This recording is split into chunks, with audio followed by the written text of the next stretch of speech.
ये है आपका सरप्राइज।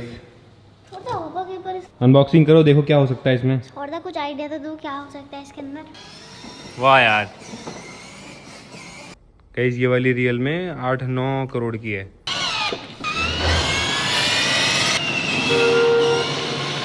इसकी डोर खोल के चला। तो कुनाली कैसा लगा सरप्राइज?